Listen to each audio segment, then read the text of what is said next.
Hi student, आज हम पढ़ेंगे गुजराती में चैप्टर 3 जिसका नाम है मेहनतनो रोटलो यानी कि मेहनत की रोटी, जिसके लेखक है पन्नालाल पटेल। આ બોધકથામાં શ્રમ, સ્વાશ્રય અને પ્રામાણિકતાનો મહિમા કરવામાં આવ્યો છે। इस बोधकथा में श्रम, स्वाश्रय यानी खुद की मेहनत और ईमानदारी के बारे में वर्णन किया गया है। મોચી ભગત મફતનું સ્વીકારની સ્પષ્ટ ના પાડે છે।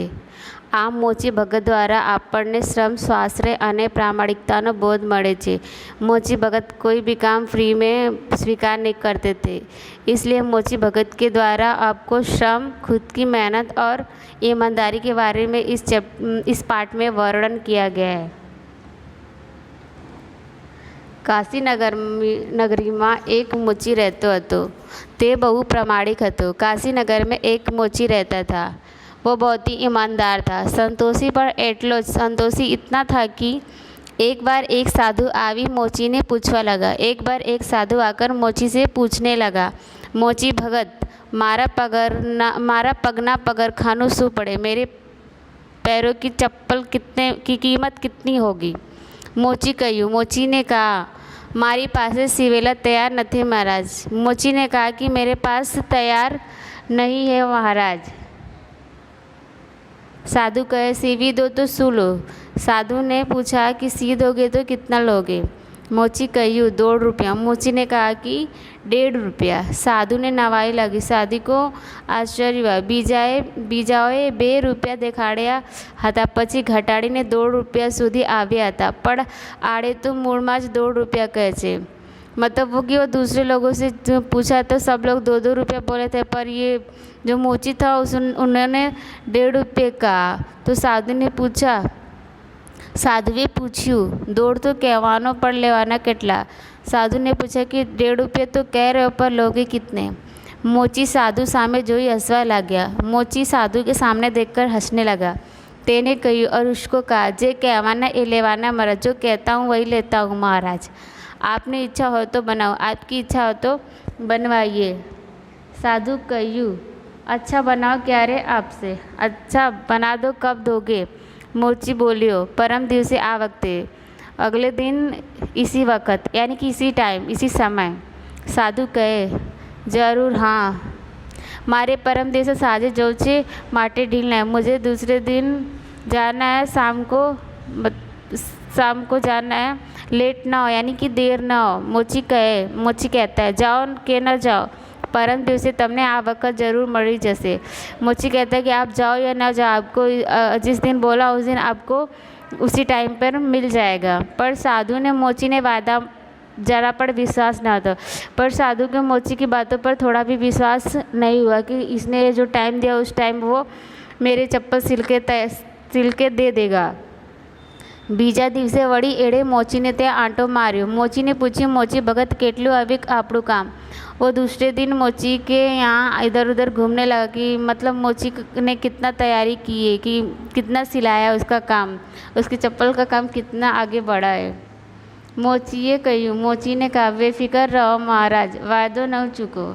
मोची ने कहा, बेफिक्र यानी निश्चिंत रहो महाराज, समय पर ही दे दूंगा। छतांय साधु ने शांति ने उसके बाद भी साधु को शांति नहीं मिली। ત્રીજા દિવસે સવારમાં વળી સાધુને વિચાર્યો। दूसरे दिन साधु को विचार आया, लावने जरा मोची ते आंटो मार, चलो थोड़ा मोची के पास घूम आता हूँ। पर आ वक्ते तो मोचीए साधु ने कीमत करी तेड़े કહ્યું। और उस वक्त मोची ने साधु की कीमत कही, महाराज तमने माणस पारखता आवड़तुं? महाराज आपको मनुष्य को परखना नहीं आता यानी कि जानना नहीं आता। आखी दुनिया झूठू बोलो छे एम ज तमे मानो छे, पूरी दुनिया झूठ बोलती है, आप ऐसा मानते हो। नाहक शू काम धक्का खाओ छो, साझे आओ जो जाओ, आप क्यों इतना धक्का खा रहे हो? आ जा रहे हो, शाम को आइएगा, ले जाइएगा। साझे समय प्रमाणे साधु आव्या त्यारे पगरखा बिल्कुल तैयार। जब साधु शाम के टाइम आया तो पैर के जो चप्पल थे वो बिल्कुल तैयार हो गए थे। आज जो साधु मोची ऊपर बहुत खुश है। यह देखकर कि मतलब उसका चप्पल सिला गया है, वह देखकर मोची बहुत ही खुश हुआ। साधु बहुत ही खुश हुआ, ते समझी गया और वह समझ गया मोची साथ चुकलो छे, मोची सच्चा है, खरेखर भगत है। खरेखर ने सच्चा व्यक्ति है, कभी झूठू बोलतो नहीं, कभी भी झूठ बोलता नहीं है। साधु तेने 2 રૂપિયા આપ્યા। साधु ने उसको 2 રૂપિયા दे। मैं मोची પાસે છૂટા પૈસા ના હતા। मोची के पास छूटा पैसा नहीं था।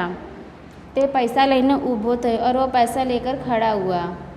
તેને સાધુને કહ્યું और साधु से कहा, जरा ઊભા રહો महाराज, હું સામેની દુકાનેથી પરચુરણ લાવી આવ્યો। मैं सामने की दुकान, जरा खड़े रहा महाराज, मैं सामने की दुकान से छुट्टा लेके आता हूँ।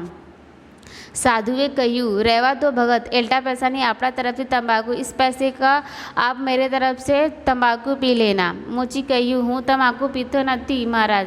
मोची ने उत्तर दिया कि मैं तंबाकू नहीं पीता हूँ महाराज। तो अपना तरफ से पगरखा सीवा माटेनी डोरी लाजो, तो अपने तरफ से चप्पल सीने के लिए डोरी लेके आना। ना महाराज, हराम नो पैसे मैंने ना खपे। नहीं महाराज, हराम के पैसे मैं नहीं लेता, बिना मेहनत के मैं पैसे नहीं लेता। मोची सामने दुकाने पर चूड़ा लेवा। मोची सामने की दुकान पर छुट्टा लेने गया। साधु तो मोची ने भावना जोई एना ऊपर खूब ज खुश थे। साधु मोची की जो व्यक्तित्व था उसके बारे में जानकर बहुत ही खुश हुआ। तेमने हड़वेक रहीने झोळीमांथी पारसमणी गई और वह झोली में से साधु पारसमणी निकालता है। कोई जुए नहीं ए रीते मोचीना औजारों ने पारसमणी घसी दिया और मोची के जितने भी औजार थे उसकी दुकान में उसके ऊपर पारसमणी घस दिया। બધા औजारों सोनानी થઈ गई और जितने भी औजार थे दुकान में वो सब सोने में बदल गए। પછી તે મોચી પાસે और उसके बाद वह मोची के पास गया। तेने पासेથી पैसा लेती वक्ते કહ્યું और उसके पास से पैसा लेते हुए कहा, भगत मुट्ठी चनानी पैसा पर भिक्षा माटे आप तो ईश्वर તમારું ભલા કરશે। एक मुट्ठी चना दोगे तो भगवान तुम्हारा भला करेंगे। मोचीए खिस्सा माथे एक सिक्को आपता કહ્યું। मोची खिस्सा में से अपने जेब में से एक सिक्का निकाल के कहता है, लो एक मुट्ठी चना में शू थशे, एक मुट्ठी चना में क्या होगा। ये दुकान तरफ चालतो थे और ऐसे कहकर वो दुकान की तरफ चला गया। एक मुट्ठी चना तो मारी पासे छे, एक मुट्ठी चना तो मेरे पास, एम कही साधी पग उपाड़ियो। यह कहकर साधु अपना पैर वहाँ से हटाया। मोचीए दुकान ऊपर आवीने जोऊ तो औजार बधा सोनाने। मोची ने दुकान के यहाँ जाकर देखा तो जितने भी औजार थे उसके दुकान में वो सब सोने में बदल गए थे। ते समझी गए कि आ काम पहला साधु ने किया और वो समझ गए कि ये जितने भी कार्य हुए सब साधु ने किया है। मोची ने जीव बड़ी उठ्यो, ते निसासो नाखी बबड़ियो, अरे भगवान। वो उसको बहुत ही गुस्सा हुआ और कहने लगा, है भगवान, हवे हूँ आ सोनानी औजारों केवी रीते काम करी और मैं इस सोने के औजार से किस तरह से काम करूँगा। तेने औजारों लेने घर ना खूड़ा में नाख्या और वो औजार को लेकर घर के किनारे के कोने में रख दिया। પછી ઊંચે મૂકેલા ઘસાયેલા औजार उतारी वड़ी पाछो काम में वड़्यो। मनोमन एम पण कहेतो और मनी मन कहने लगा, गमे तेम पण साधुनी इच्छा तो આપણને સુખી કરવાની જ હતી। बिचाराए 12 महीना मजूरी करे ત્યારે માંડ नवा औजार बसावी सके। और जो मोची था वो 12 महीने तक मजूरी करके માંડ करके वो औजार बसाया था, यानी औजार को खरीदा था।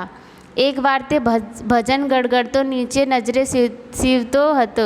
एक बार वो भजन गाते गाते नीचे उसकी नज़र चली गई जब वो सिलाई कर रहा था। त्या एना काने में कोईक ने आवाज़ पड़ी। तब उसके कान में एक आवाज़ पड़ी, केम छो मोची भगत। और जो आवाज़ थी वो मोची भगत कहे कि केम छो, मतलब कैसे हो मोची भगत।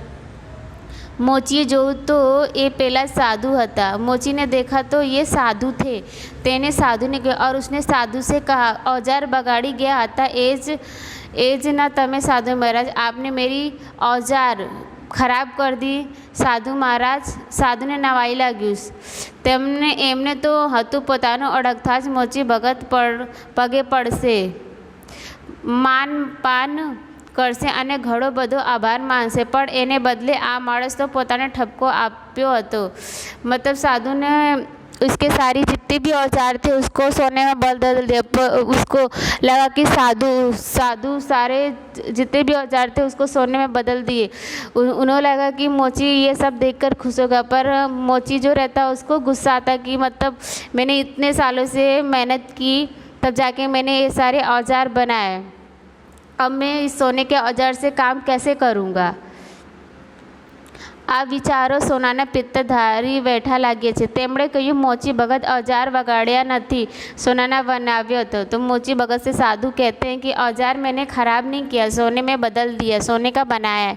क्या छे, कहाँ पर है, नाखी तो नहीं दीधा ना, रख तो नहीं दिया ना आपने. મને ખબર છે મહારાજ, મુझे पता है महाराज, સોનાના છે, સોને કા હે, પણ એ સોનું મેં મારા બાવડાને બળથી ઓછું મેળવ્યું છે.